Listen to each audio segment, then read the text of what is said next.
Momento ainda de intranquilidade no Brasil, por causa especial da criatividade de alguns. Ontem eu fui ao Supremo, a decisão foi na última hora, vocês surpreenderam. Hoje resolvi não ir. Motivo? Obviamente eu não sabia o que ia acontecer. Mas vamos lá. Eu espero hoje botar um ponto final nisso aí. Parece que tem algo pessoal contra mim. E a acusação é muito grave. E são infundadas. E não é da boca para fora. Eu vou demorar um pouco, mas tem muitas novidades para vocês. Vamos começar no final. Quando as eleições se acabaram.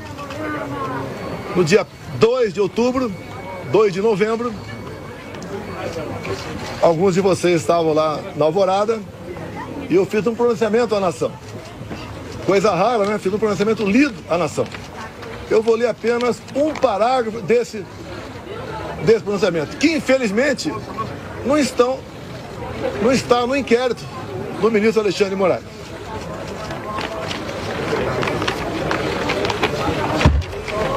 Lá, o terceiro parágrafo, bem curtinho. As manifestações pacíficas sempre serão bem-vindas, mas os nossos métodos não podem ser os da esquerda, que sempre prejudicaram a população, como invasão de propriedade, destruição de patrimônio, cerceamento do direito de ir e vir. Ato contínuo, começamos a transição. Alguns dias depois desse pronunciamento, os caminhoneiros começaram a obstruir vias pelo Brasil. Eu fiz um vídeo pedindo para que eles se desmobilizassem. Eu não tinha intenção nenhuma em parar o Brasil, criar o caos, ou estava pensando em outra coisa. Eles cumpriram esse pedido meu. Durante a transição, conduzida pelo senador Ciro Nogueira, tive um encontro no começo de dezembro, no Alvorada, com o escolhido futuro ministro da Defesa, José Múcio. Ele foi pedir um apoio para mim, para que tivesse mais acesso aos respectivos ministérios. No dia seguinte, ele foi atendido em tudo. Voltou depois, entrar em contato conosco e pediu que eu nomeasse os comandantes militares indicados pelo presidente eleito Lula da Silva. Foi que eu fiz. Em dezembro, nomeamos 2 comandantes. O outro saiu mais no final. Atendi ao presidente Lula. Se tivesse qualquer ideia de força, não deixaria os comandantes do Lula assumir. 30 de dezembro de 22, o dia que eu viajei para os Estados Unidos. Mas, antes de viajar, eu fiz uma live que, lamentavelmente, não estão nos inquéritos do senhor Alexandre de Moraes. Como hoje eu vi na mídia, já que eu não estava lá, advogado reclamando de um vídeo que ele botou, mostrando a parte mais agressiva, vamos assim dizer, do quebra-quebra. E quando se fala em quebra-quebra, o próprio Zé Múcio, há pouco tempo, no programa Roda Viva, falou que o que aconteceu de 8 de janeiro não foi golpe. Como o ex-presidente Temer falou a mesma coisa. Como o ex-ministro Jobim também falou. Depois ele voltou atrás. E na verdade, o resumo que eles falaram é o seguinte: golpe tem povo, mas tem tropa, tem armas e tem liderança. 2 anos de investigação não descobriram quem porventura seria esse líder. Eu vi entre ontem e assisti hoje o senhor Alexandre de Moraes falar que 500 pessoas aproximadamente assinaram não persecução penal, um acordo. E ele disse, o senhor Alexandre Moraes, que no acordo essas pessoas admitiam que estavam indo para um golpe. 500 pessoas se programando para um golpe e ninguém sabia. Também, nesses depoimentos, esse acordo, ninguém cita o meu nome. 500 pessoas, ninguém cita o meu nome.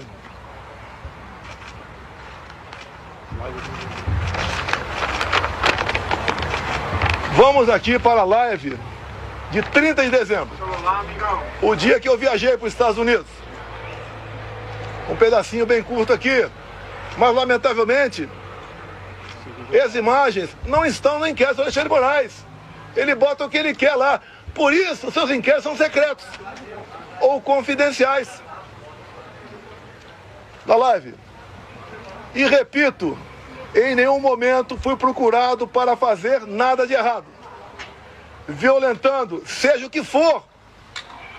Eu entendo que fiz a minha parte. Estou fazendo até agora a minha parte. Hoje são 30 de dezembro.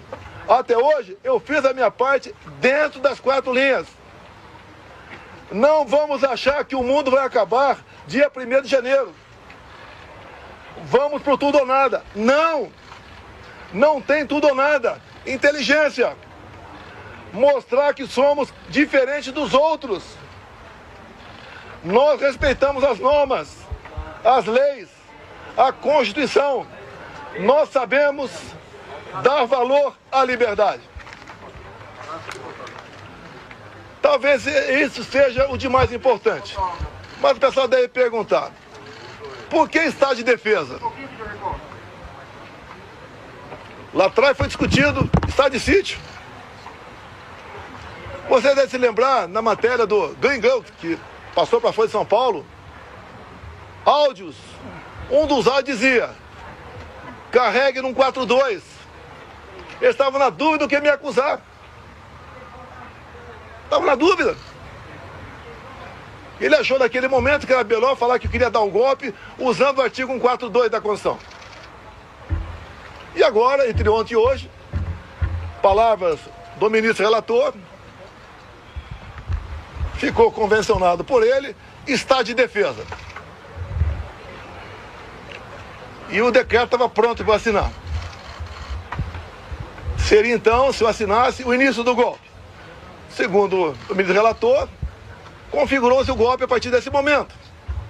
Mas, antes de hipotética assinatura de um decreto de estado de defesa, como está no artigo 136 da Constituição, o presidente da República tem que convocar os conselhos da República e da Defesa. Aí seria o primeiro passo. Não adianta botar um decreto na frente do presidente, de estado de defesa, e assinar, está resolvido. Não convoquei os conselhos da República e da Defesa. Nem as preparatórias houveram para isso. Se é que você trabalhar com o dispositivo constitucional, é sinal de golpe. Golpe não tem lei, não tem norma. Golpe tem conspiração com a imprensa, com o parlamento, setor do poder judiciário, setor da economia, fora do Brasil. Forças Armadas em primeiro lugar, sociedade, empresários, agricultores. Aí você começa a gestar um hipotético golpe. Nada disso houve. Agora, por que se comentou estado de defesa e estado de sítio? Para a gente desmontar de vez essa história de golpe em cima de um dispositivo constitucional. 2014, acabaram as eleições, Dilma ganhou de Aécio Neves. O que o PSDB fez? Contratou uma auditoria externa. Talvez para dar mais credibilidade ao parecer final. Conclusão, parecer final da auditoria externa contratada pela PSDB sobre eleições. As urnas são inauditáveis. Não sou eu que disse isso. Isso foi em 2015. Eleição em 2014. Desde 2012, eu já tinha ações dentro da Câmara dos Deputados pelo voto impresso. Antes de mim, Flávio Dino foi claro, dizendo que perdeu as eleições por causa do voto eletrônico. Antes disso também, Carlos Lupe, do PDT, em inserções de programa eleitoral gratuito, ele disse: eleições sem voto impresso é fraude. E foi ele que entrou com uma ação contra mim no TSE. Outros 10, 12 falavam a mesma coisa. Eu não era sozinho, não estava sozinho na defesa do voto impresso. Eu não sou obrigado a acreditar, confiar num programador. Eu confio na máquina. Não sou obrigado a acreditar num programador. Em 2015, eu, deputado Jair Bolsonaro, aprovou uma emenda numa proposta de lei eleitoral, cujo relator era Rodrigo Maia, permitindo o voto impresso. A senhora Dilma Rousseff vetou. Foi derrubado o veto. Na Câmara, algo surreal. Até o PT votou para derrubar o veto. Ato contínuo. Fui convidado pelo ministro Supremo, Luiz Fux, a ir ao TSE. Chegando lá, encontrei o ministro Fux. Tratou muito bem, feliz. Ele me convidou para ir para lá. E falou que o TSE tinha tomado todas as medidas para implementar o voto impresso nas eleições de 2018. E ele falou: deputado, por falta de recurso, apenas 5% das sessões terão voto impresso. Eu falei: é uma excelente referência. É mais número de eleitores do que uma pesquisa. Eu só faço um pedido para o senhor: pulverize as urnas. Ele falou: já está programado, serão pulverizadas. O TSE começou a preparar. Tem um vídeo do ministro Gilmar Mendes, ministro Barroso, elogiando a nova urna eletrônica com a impressora do lado. Bem, poucos meses depois, por 8-3, o Supremo Tribunal Federal disse que a urna era inconstitucional. Essa ação foi proposta pela senhora Raquel Dodge na época, chefe do MP. Porque a impressão do voto, segundo o Supremo e ela, segundo o Supremo e ela, a impressão do voto colocava em risco a segurança das eleições, o sigilo do voto. Esses foram os argumentos. Deixo claro que na Venezuela só foi possível detectar fraude o ano passado por causa do voto impresso. Foi a primeira vez que a Venezuela adotou o voto impresso. Por que a Venezuela fez isso? Já que o sistema eleitoral deles era exatamente igual ao nosso. Porque houve um momento que o governo Biden queria comprar petróleo da Venezuela. E não podia comprar o petróleo sem nada em troca. Então foi feito um acordo, governo Biden dos Estados Unidos, governo Maduro da Venezuela e oposição. E impuseram então o voto impresso. Ele foi testado a primeira vez, em dezembro do ano retrasado, na Venezuela, num referendo, se podia ou não invadir a Guiana para tomar posse da região de Essequibo, que depois que apareceu o petróleo, a Guiana ficou um país cobiçado. E o Maduro, quando foi votar no referendo, falou: aqui você vota sim, sim, sim, sim, papelzinho, não é igual a outro país, é papelzinho dentro da urna. E o Maduro aceitou por que o voto impresso? Já queria ter problema com a Maria Corina ou com o Capriles, os maiores adversários dele naquele momento. O que ele fez? Tornou-os, Maria Corina e Capriles, inelegíveis por 15 anos. Qual a acusação? Atos antidemocráticos. Subir no carro do som e criticaram o governo Maduro.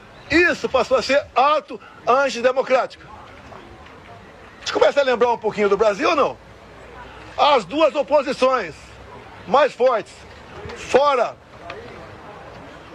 da ficha eleitoral, o Maduro pensou que fosse entrar em campo e ganhar por WO.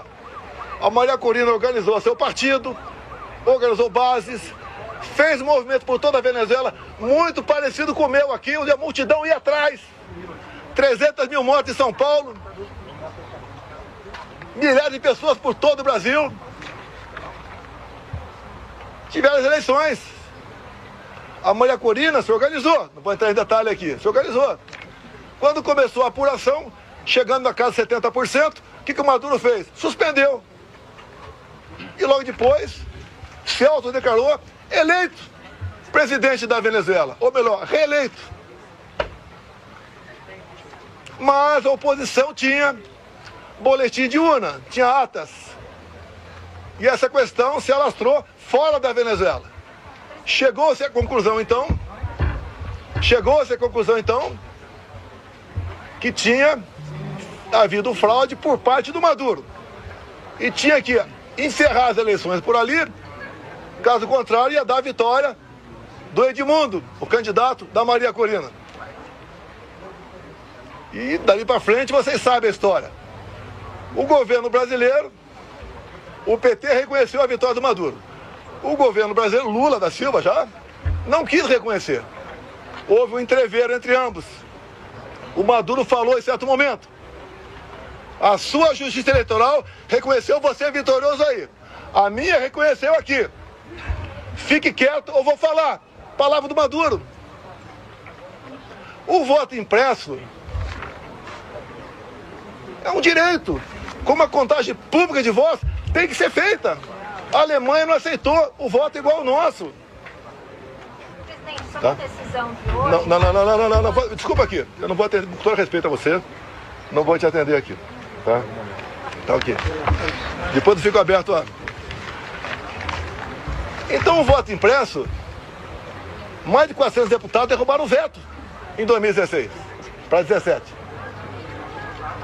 Eles estavam atacando a democracia, quem votou para derrubar o veto, atentaram contra o Estado Democrático de Direito. Agora vamos num ponto nevrálgico aqui sobre o voto impresso. Quando acabaram as minhas eleições, a última agora, em 22, o meu partido peticionou o TSE. No dia seguinte, o ministro-presidente do TSE, Alexandre de Moraes, não aceitou, mandou arquivo e nos deu uma multa de 22 milhões de reais. Alguém já viu um advogado ser multado por aí? Por peticionar alguém do Poder Judiciário? Se ele tivesse recorrido, a multa poderia passar para 200 milhões. Ou até mesmo, quem sabe, caçar o registro. Então, não tínhamos como discutir dentro da justiça eleitoral essa questão. Vamos voltar um pouquinho para 2018. Para depois voltar para 22. 2018, eu ganhei no segundo turno. Uma enxurrada de votos, teve a facada. Mas, 2 dias depois do segundo turno de 2018, chegou um papel no TSE, bem fundamentado, dizendo que tinha havido fraude. O que o TSE fez na pessoa da ministra Rosa Weber, presidente? Oficiou a Polícia Federal e foi aberto um inquérito. Opa! Para investigar a eleição de Jair Bolsonaro, ganhador, tem inquérito. Pro lado de cá, quando eu perco, quando o Lula ganha, não pode nem petição. E foi aberto um inquérito, que alguns de vocês já ouviram falar sobre ele. Inquérito 1361 de novembro de 2018. Para apurar fraude. E foi dada uma atenção muito especial, por determinação da presidente, para resolver rápido a questão de fraude. Estava na cara que já havia havido fraude. Para me tirar e botar o Haddad. O inquérito começou a voar na mesma velocidade dessa ação contra mim. Porque o Haddad tinha que assumir Eu fiquei sabendo desse inquérito em 21. Por que em 21? A Câmara dos Deputados começou a discutir o voto impresso. A autora da PEC, Bia Kicis, relator da PEC, Felipe Barros, do Paraná. Alguém falou de inquérito 1361 que até aquele momento eu não sabia. A comissão especial votou um requerimento e aprovou por unanimidade para buscar esse inquérito na Polícia Federal. E o Felipe Barros teve cuidado, quando pediu esse inquérito, se havia algo reservado, algo que tivesse alguma classificação sigilosa para não divulgar. A resposta do delegado, não. O inquérito chegou na mesa, então, da presidente da comissão especial, Bia Kicis. Foi distribuída cópias para todo mundo. Um documento ostensivo. Eu também tive acesso. Aí, então, começou algo realmente inacreditável. O que estava dentro do inquérito? Ato contínuo, em 22, teve a reunião com os embaixadores do ministro Fux, com o ministro Fachin do TSE. E ele acabou essa reunião com os embaixadores dizendo o seguinte, algo parecido com o seguinte, senhores embaixadores, tão logo o TSE anuncia o resultado, os senhores devem, junto aos seus respectivos chefes de Estado, reconhecer imediatamente o ganhador das eleições. No mínimo, sinal amarelo. Fosse quem quer, eu ou Lula, é para reconhecer imediatamente? Reunir com embaixadores é uma política privativa do presidente da República. Ele não podia ter feito isso. Conhecedor do inquérito 1361, convidei os embaixadores, 2 meses depois, a comparecer no Alvorada. Convidei o ministro Fachin a comparecer também, é tudo aberto, dentro das 4 linhas. Ele não foi. Ali eu mostrei o que era o inquérito 1361. Eu não posso falar para vocês aqui, sobre essas 3 páginas, porque esse inquérito, depois que eu falei sobre ele, ele teve a classificação sigilosa de confidencial, ou seja, secreto. Tudo que acontece aqui, por parte do Alexandre de Moraes, é confidencial, é secreto. 8 delações do CID, secreto. E o que está lá dentro? Que vocês podem pedir via lei à Justiça Eleitoral. Quem já pediu já sabe que é negado o acesso. Mas espera aí. Fala-se tanto de democracia, Estado Democrático de Direito, um documento como esse, que trata da lisura sobre as eleições, a apuração de fraude contra o candidato Jair Bolsonaro, você não pode tomar conhecimento disso? Eu aprendi desde jovem que a alma da democracia é o voto. E o voto contabilizado. Por que você não pode tomar conhecimento desse inquérito? O que tem lá dentro? O que o ministro Alexandre de Moraes quer esconder? Vamos continuar. Estou sendo acusado de tentativa de golpe. Algo, o pessoal deve ter percebido, da forma tão incisiva como o ministro Alexandre de Moraes conduz, ou se conduz, tem algo esquisito por aí. O que ele quer esconder? Apenas o inquérito 1361? Eu digo que o inquérito 1361 é 99%. Mas vamos lá. Houve interferência no TSE nas eleições de 22 ou não? Não vamos falar em fraude, possível fraude aqui. Esqueçam. 100% confiável. As urnas. Mas vamos abrir o inquérito 1361. Durante as eleições de 22, o TSE influenciou, jogou pesado contra eu e a favor do candidato Lula. Eu não pude mostrar imagens do Lula defendendo o aborto. Eu não pude mostrar imagens do Lula falando que o pobre coitado rouba um celular para tomar uma cervejinha. Eu não pude mostrar imagens do 7 de setembro. Imagens do enterro da Rainha Elizabeth. De parte do meu discurso na ONU. O Lula ao lado de ditadores. Eu não podia mostrar nada.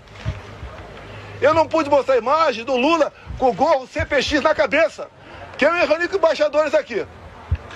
Ele foi no Morro do Alemão, se reuniu com líderes comunitários que só são eleitos com apoio do tráfico. Eu não pude mostrar nada. Na reta final, 1,5 milhão de inserções da rádio foram negados. Nordeste especial, a grande parte lá não apareceu. E como fomos reclamar, ainda fomos advertidos. Culpado a nós. Assim se comportou o sistema eleitoral. E mais ainda, mais grave, a diferença foram 2 milhões de votos. Estão no papel, 2 milhões de votos. O TSE fez uma campanha massiva para que jovens de 16, 17 anos retirassem seu título. Essa faixa etária, 75% vota na esquerda. Mais de 4 milhões de jovens retiraram o título. Só aí dá uma diferença a mais, ponto candidato, 2 milhões de votos. Mas uma lei eleitoral, para ter eficácia, ela tem que ser sancionada um ano antes das eleições. As resoluções, 6 meses antes. Entre o primeiro e o segundo turno de 22, houve a resolução do TSE. Era para censurar. Até a ministra Carmen Lúcia falou o quê? Olha, eu sou contra a censura, mas o momento aqui é especialíssimo. Vou votar sim. E o Alexandre de Moraes aprovou uma resolução entre o primeiro e o segundo turno, proibida por lei. Com mais força ainda, a Justiça Eleitoral foi para cima do pessoal da direita, desmonetizando páginas, derrubando páginas, prendendo gente. Fizeram barbaridade contra a minha pessoa. A Justiça Eleitoral se comportou corretamente, dado que eu falei aqui, sim ou não? Eu que sou golpista?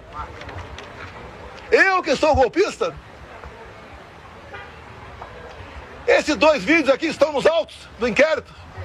Os advogados reclamaram de um vídeo que estava hoje, foi mostrado aqui no TSE.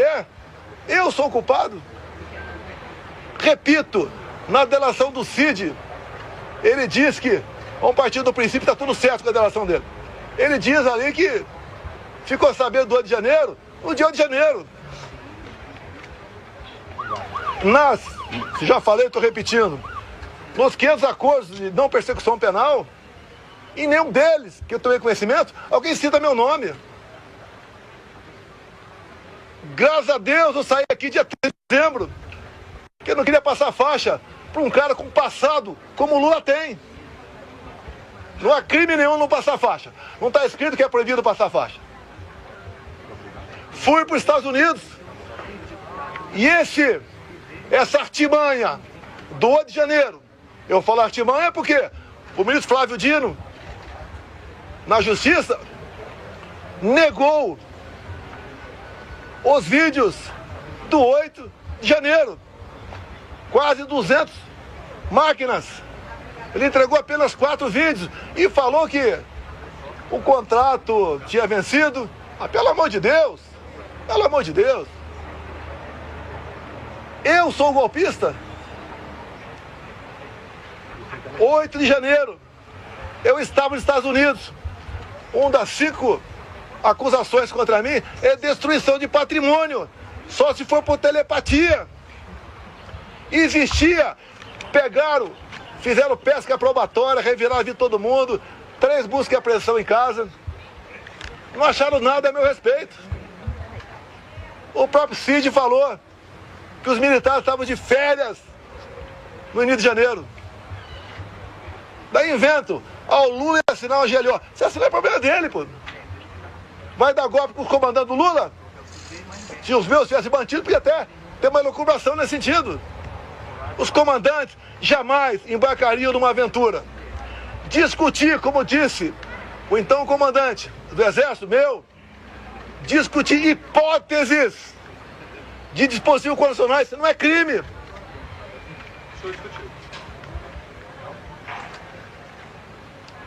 Você não vai me tirar do sério. Acho que a maioria já aprendeu aqui como é que eu ajo. quiserem tumultuar com você, é outra história, vou embora. Vou abrir a pergunta para vocês. Diz Alexandre de Moraes que o golpe começou dia 29 de julho de 21. Um ano e meio antes de acabar 22. E ele tinha que, para dar ênfase à historinha dele, tinha que acabar de 8 de janeiro. E como é que ele chegou 29 de julho de 21? Pegou de janeiro e começou a voltar. O que aconteceu nesse dia que vocês não ficaram sabendo? Ou foi a PF que descobriu? Aquela banda da PF. Nesse dia eu fiz uma live onde eu falei sobre o inquérito 1361. Qual o problema? O inquérito ostensivo. E diz ele que eu difundi fake news. Eu difundi o que tinha dentro do inquérito. Se é fake news, o inquérito é mentiroso. Esse inquérito está inconcluso até hoje. Saiu de Brasília e foi para São Paulo. Nenhum delegado quer assinar o relatório final. Dado as barbaridades nessas 3 páginas sobre o sistema eleitoral. Eu acredito que vocês querem ter conhecimento disso aí. Vamos botar um ponto final? Vamos! O senhor Alexandre de Moraes suspenda o sigilo do inquérito 1361 de novembro de 2018. É fácil!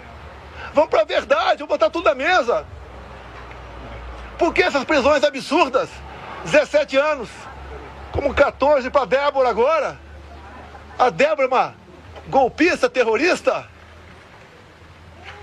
Ela está sofrendo mais que qualquer ser humano para sofrer na vida. Ela acorda e dorme, sem dar um beijo, sem dar um banho nos seus filhos. De 10 e 7 anos de idade. Por que 14 anos, 17 anos? Quer botar 30 em mim. Se eu tivesse devendo qualquer coisa, não estaria aqui. Fui para os Estados Unidos, graças a Deus, que se tivesse aqui de 8 de janeiro, estaria preso até hoje. Ou morto. Que é o sonho que sei que é de alguns aí. Que eu preso vou dar trabalho. Não vai acontecer não, Deus está contigo, presidente. Então, aqui está grande parte, quase toda a verdade que interessa. Repetindo, 2 de novembro de 22. Quando eu falei com a imprensa, li um papel e começam dizendo que vão sentir saudade de mim, como estão sentindo hoje. Eu vou estar o mês que vem no Rio Grande do Norte com o senador Marinho, como eu já tive outras vezes, depois das eleições. O tratamento é excepcional. Porque o João 832 eu usei na campanha e durante meu mandato. A verdade dói, mas o povo entendeu que a verdade é necessária. É picanha, de gás, cervejinha. Não tem nem ovo agora. A inflação está aí. O povo não quer mais confusão. Por isso que eu falo em anistia. Eu duvido que uma mãe aqui não se coloque no lugar da Débora e não queira anistia. Não encontrar nenhuma arma aqui. Eu estou sendo acusado junto com essas pessoas que foram presas. Tentativa armada. Que arma? Vai no Senado aqui. As armas apreendidas, estilingue, meia dúzia de mais nada. Que mais? Uma senhora com a Bíblia. Agora, as coisas aconteceram antes do pessoal que estava no acampamento vir para cá. Porque tem vídeo de pessoas comuns mostrando um cara sozinho quebrando tudo por aí. O próprio Lula tem vídeo dele falando: temos que saber quem deixou abertas as portas aqui do Palácio. Foi facilitado. Quando aconteceu de janeiro, a imprensa só mostrava uma imagem, escolhida a dedo, só uma. Aquele cara magrinho, né? Com uma camisa, com a minha estampa na barriga, derrubando o relógio. Só mostrava isso. Alguns dias depois, o Lula estava fora do Brasil, eu acho que era a China, defendendo a mudança do padrão dólar. 3 dias depois, a TV CNN mostrou as imagens do G. Dias lá dentro. Junto com perigosos, terroristas e golpistas, ele andando à vontade lá dentro. dorme aqui embaixo, no meu tempo, por volta de 60 militares. A maioria cabe soldado, armado. E a ordem é qualquer negócio, ir pro pau, armado, um fuzil. Alguém viu algum soldado armado nesse dia? Facilitaram a entrada deles. Não resta mais dúvida tocante a isso. Comigo, até o ministro Fux falou hoje, né? Que teve um 7 de setembro que ele ficou preocupado. Daí ele falou, graças à Polícia Militar do DF, nada aconteceu. Naquela época o ministro Fux falou comigo, eu era presidente. O ministro, fique tranquilo, o nosso pessoal não faz baderna. Quando acaba o movimento não tem papel no chão. Se é na Paulista não tem um vidro quebrado. Não tem um cesto de lixo incendiado. E numa boa. Sem problema nenhum. O que assusta um outro lado, quando se fala em sistema? Que comigo foi diferente. Deus me deu a segunda via e me deu um mandato. E eu montei um ministério técnico, coisa que vocês nunca viram na vida de vocês. Como agora, continua o balcão de negócio. Ministério estatal, bancos oficiais. Comigo não tinha isso. Apesar da pandemia, que a gente lamenta as mortes. Gastamos R$1 trilhão. Reflexo da guerra. Terminamos 22 com saldo de 54 bilhões. Negociei com o Arthur Lira aqui. Votação de um projeto para a gente poder zerar impostos federais de combustíveis. E zeramos. O Paulo Guedes, na nova política dele de reindustrialização, diminuiu em 30% o IPI de 4 mil produtos. Eu zerei imposto de importação de muita coisa. Pneu de caminhão, peça de trator, material para energia fotovoltaica, medicamentos. E eu comecei a arrecadar mais. Com esse governo, só se fala em taxa. O Lula só acerta quando ele revoga uma medida sua ou de um ministro seu, com a portaria de carimbar a validade do ovo. Ele só acerta quando revoga. A imprensa fala que, parte da imprensa, que Copacabana flopou. Flopou. Eu não sei quantas pessoas tinha lá. A USP, com o pessoal com cabelo colorido, falou que tinha 18 mil. Ou tinha um quarto de Maracanã. Um quarto de Maracanã. A PM falou 400 mil. Mas nós levantamos que tinha mais 3 milhões de pessoas assistindo via internet. Como, por exemplo, a Rádio Ouro Verde. 3 milhões e meio. Corrigindo aqui, 3 milhões e meio de pessoas. E quando eu falei em concentrar no Rio, com todo respeito aos parlamentares do meu lado, se eles tivessem um movimento na cidade dele, ia ter uma certa repercussão. Que eu queria que o pessoal ouvisse o que eu falei, o que o Malafaia falou, o que o Nicolas falou. Vamos mudar um pouco esse repertório para São Paulo. Vamos ver se a Damares fala. A Michele volta para lá, porque ela estava em convalescença. Agora, dia 30, agora, vai ter um movimento da esquerda. Estou até promovendo. O movimento da esquerda na Paulista. Qual é a pauta? Prisão para o Bolsonaro. E sem anistia. Lá não tem mãe, não. Que não se coloca no lugar da Débora. Vamos ver quantas pessoas vão para lá. Na semana seguinte, 6 de abril, vai ter o nosso. Tudo acertado com o Tarcísio. Devemos ter pelo menos 6 governadores. Mais de 50 parlamentares. Vamos continuar nessa luta da anistia. A anistia é perdão, é passar a borracha. É fazer o Brasil voltar à sua normalidade. Eu não quero conflito, confronto. Eu quero o bem-estar do meu povo. Não tenho obsessão pelo poder, tenho paixão pelo Brasil. E quando alguns falam inelegível, por que eu estou inelegível? Porque me reuni com embaixadores? Não foi com traficante no Morro do Alemão, não.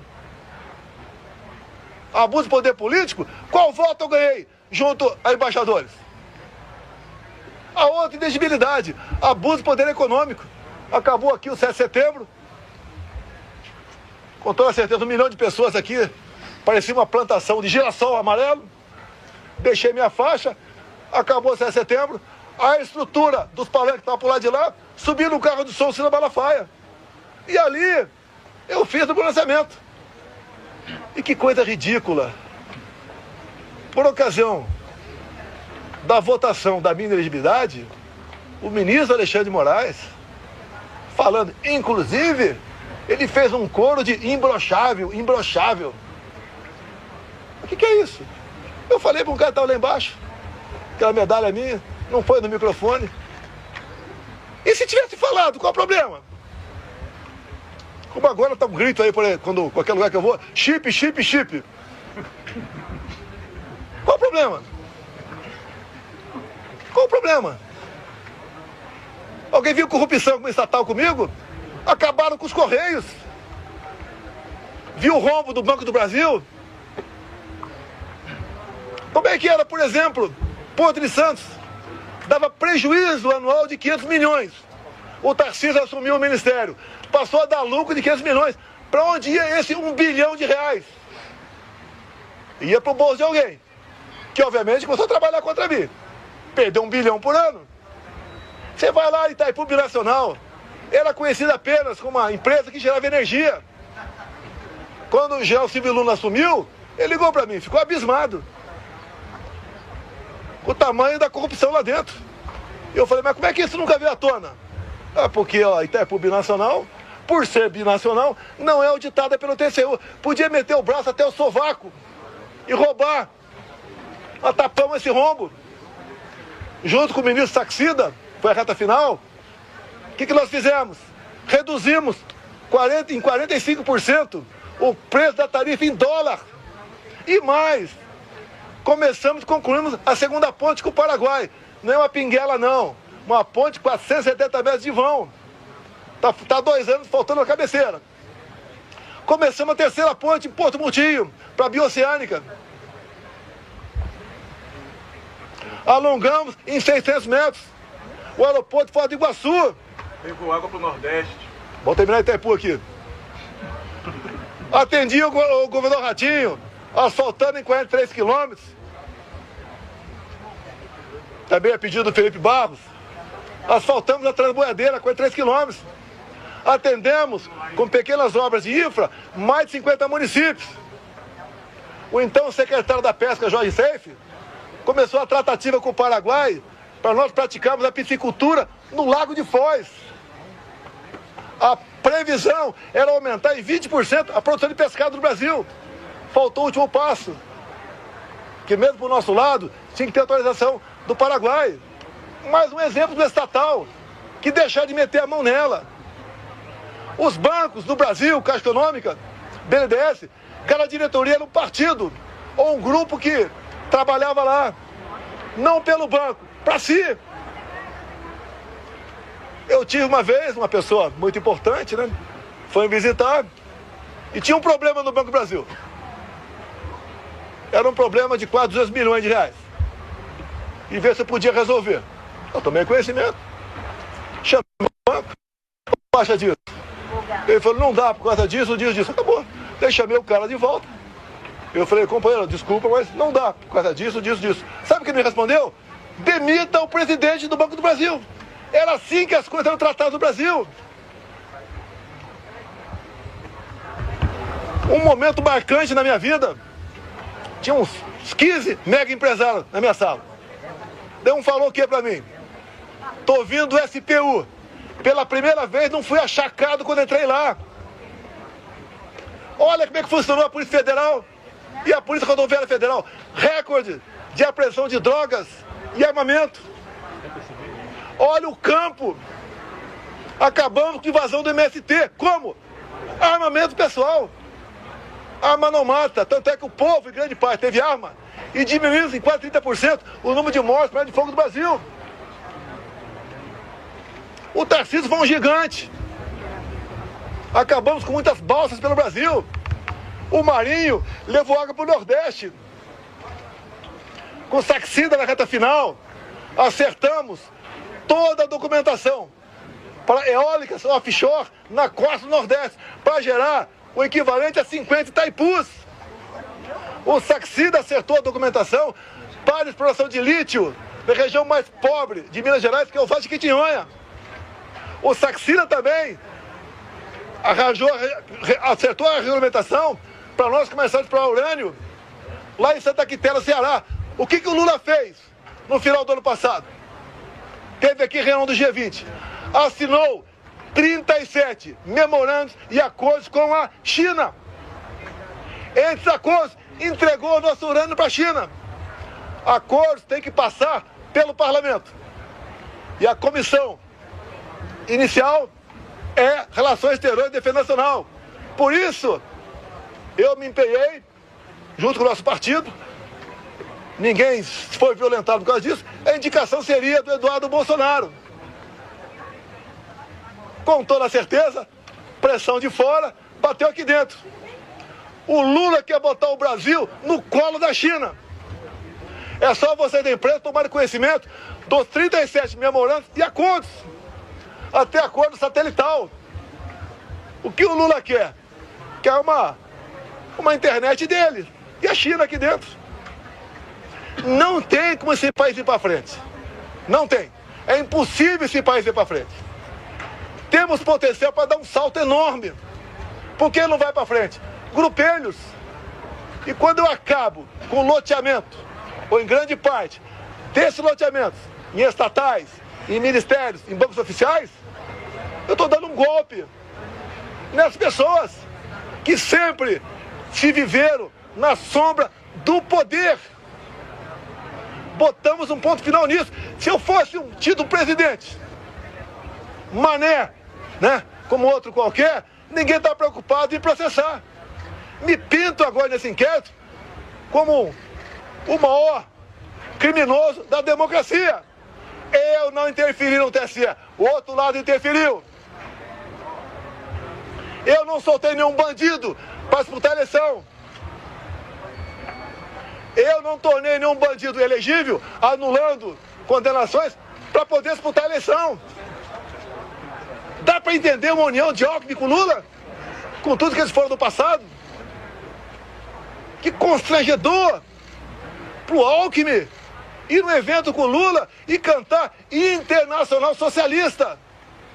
O Alckmin ir para o Irã, ficar ao lado de 4 terroristas, 3 já foram eliminados.